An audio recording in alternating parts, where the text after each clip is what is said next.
Alright, it's our last day here at the Cherokee Rose. We're just getting ready to head down for breakfast. I already packed up all my stuff. Lisa's got most of her stuff packed up.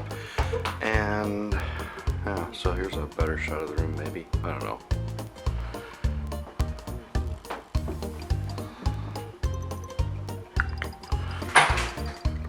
Almost spilled my tea, but I didn't. So she's got us some English muffins that she made herself. And then there is some greens, I'm not sure. I can't remember what she said those were. Spinach, I think.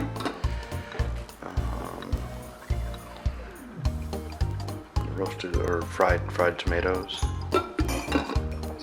And some smoky tofu. And then hollandaise sauce and looks like some chives. Alright, so my plate's a little dirty, but that is what our English muffin breakfast looked like. We've got the smoky tofu, a fried tomato, some, I don't know, boiled greens, I guess, a hollandaise sauce, and some chives. And then the homemade English muffins. So it's kind of interesting. She basically said you make up the dough and then let it sit overnight, and it'll basically proof and then overproof and collapse.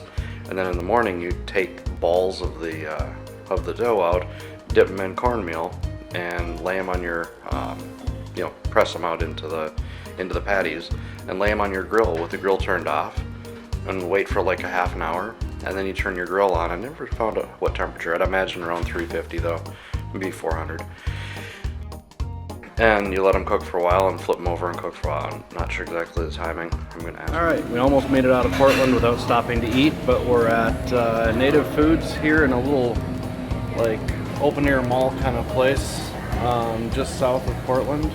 So as I was recording that last one, our food arrived. We've got a big old pile of chili cheese fries, and then the Oklahoma bacon cheeseburger, and some dill potato salad. And we're gonna split this, and that's a lot of fries. I didn't expect it to be that big, actually. I'm happy that it is, don't get me wrong.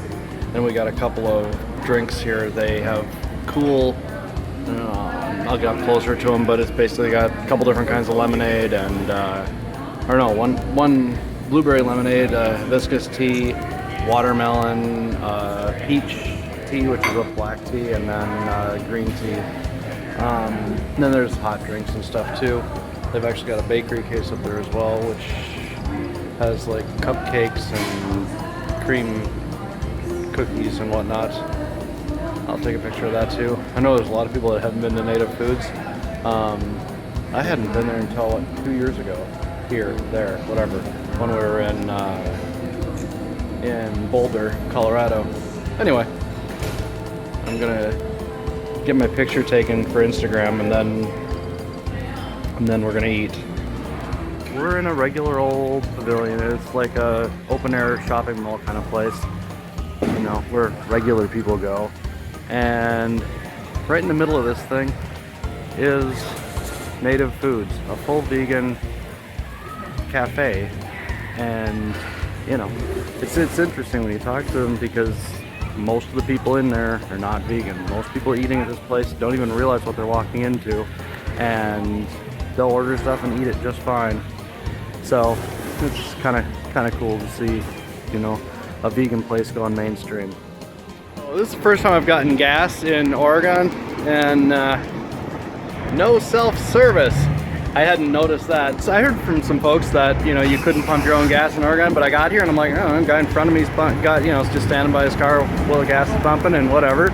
So I stuck my card in, and dude ran up and he's like, no self-service in Oregon. I'm like, okay, cool. So came over and did it, and I was watching, you know, I'm like, is he gonna touch the pump, make sure he's discharged, whatever. No, it didn't look like he did anything special, you know.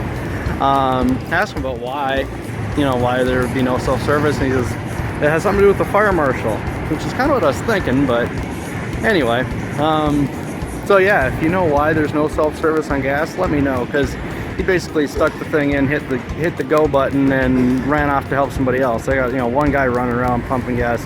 I'd say it's less safe than having us do it ourselves, but that's just me. Anyway, we're in Grants Pass, and we're at a place called Muchas Gracias.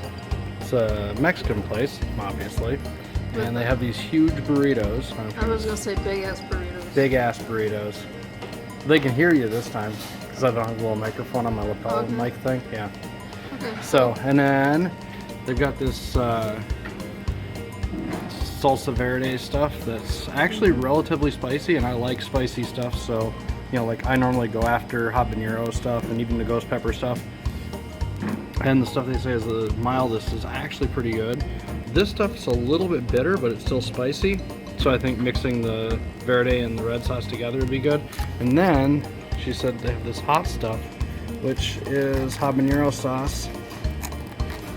And I'm trying to open it real quick. So that's the habanero sauce. And basically we have vegan burritos. They're rice, beans, pico de gallo, lettuce, and guac. At about $4 a piece. So let's see what they say. It doesn't say. Well, it's $8.58 for 2 of them. So less than $4.50 each. And that's how you eat a burrito. All right, I'm gonna eat mine now.